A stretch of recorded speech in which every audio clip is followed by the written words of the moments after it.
All right, y'all, June stats are out, and Austin softened for the first time that we've seen all of this year after a really strong rally, all of the beginning of this one. So let me show you what that means for you. Let's jump straight into some stats.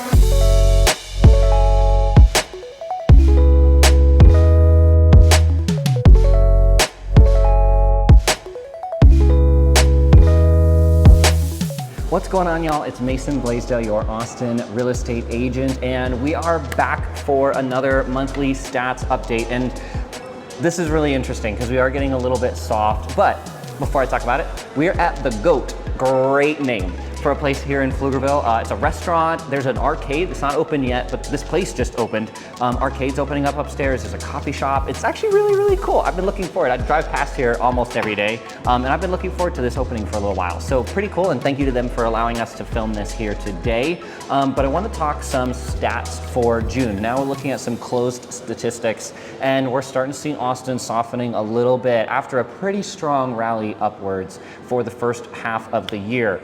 So let's just jump straight into it, and I want us to talk about a few different things. First one is the current stats, like what we're seeing this week that'll kind of indicate what we might expect for next month, and also get into some of those June closed statistics. Now, this is the entire Austin MLS. Every neighborhood's a little bit different. We're seeing some parts of Austin go really, really hot. Some of the suburbs are really hurting. Some places I've got a listing in 78704 Central South Austin right now, and there's a lot of inventory you're seeing. Every little neighborhood's a little bit different. So if you're curious what this means for you, for your home, for your situation, reach out. I do love talking about this stuff. I'd be super happy to offer some kind of guidance as to where things are rolling, but jumping straight into it. Last 7 days, and this is a really interesting stat here, 1,155 new listings. That's pretty typical for this time of year.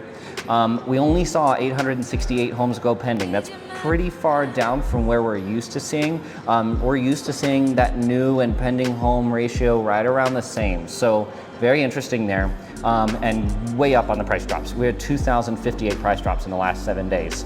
People are getting to be a little bit more realistic now about where pricing is at.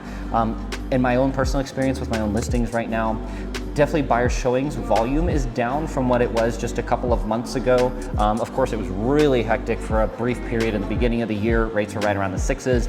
Now we're right around high 6s, low 7s. And that's making an impact. I've also personally seen only really people who want to move. It's really interesting. I'm starting to sell a lot of houses that people purchased in 18, 19, 2020, 2021. And whether it's upsizing, downsizing, those type of things, but it's a lot of neighborhood like lateral moves, upsizing, downsizing, but not leaving town as much. And I haven't worked with a relocation buyer in a little while either. I think that's pretty interesting as well, and I haven't had any buy my listings. So anyways, I think in general, buyer pool is a little bit smaller than typical, and I think that's what we're seeing reflected in these stats. But look at June 2024, 3,020 homes closed. That's down from both April and pretty significantly from May. Average sales price at $563,907. That is down a decent bit from May. Average percent list price sales price ratio also slightly down. Average price per square foot down about $10 a square foot. And average days on market is up a couple of days from 52 in May, currently at 56. Now median sales price down 10,000 to 440. Median percent list price sales price ratio also down 1%. Median price per square foot also down to $224 a foot, and median days on market is up 5 days. So of course that's the entire Austin metro, but it's a pretty interesting stat, especially when you're comparing medians and averages. They're both pretty on target with each other in terms of the change that we've seen. Now, I always like to compare these to the year prior, because that's a great way to take out the seasonality aspect of it and just kind of show where we were. Of course, 2023 was a pretty quote unquote normal market. We were way after the COVID craziness and post-COVID craziness. So looking at June 2023, 3,619 homes closed. When I was referencing 2024, down to 3,020, that's kind of what I was talking about. Typically, this is a really strong closing month, so I'm kind of surprised to see it so close to 3,000. Average sales price at $594. Average percent list price sales price ratio at 97.7, average days on market at 56. So you can tell all these stats definitely stronger than where we are now. Medians for June of 2023, 465, pretty significantly up from where we are now. The median days on market was a little bit lower. So, looking seasonality for seasonality, it's definitely interesting. Like, it's a little bit weaker than where we are.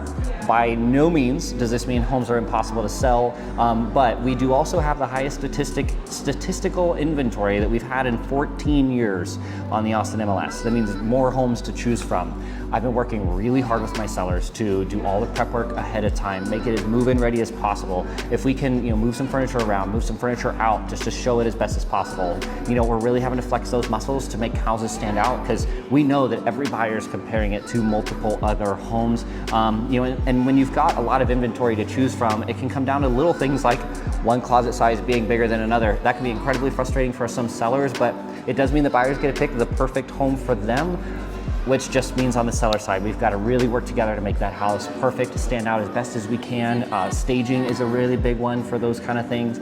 Never selling a vacant home, just it looks better when it's got furniture in it. All those little nuances and such is something we're really doing on all of my listings right now.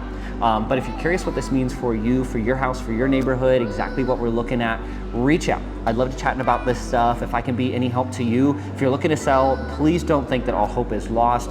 We're just gonna have to work really hard for it. If you're looking to buy, at the same time, there's a ton of inventory available right now. We can really choose a home that's gonna fit you and your needs, and we've got a lot to choose from. So you're not pigeonholed into only one home like we saw a couple of years ago. So if you are, reach out. I love helping y'all, and I'd love to be that resource of choice for you. Thanks for watching this month's update. I'll see y'all next month.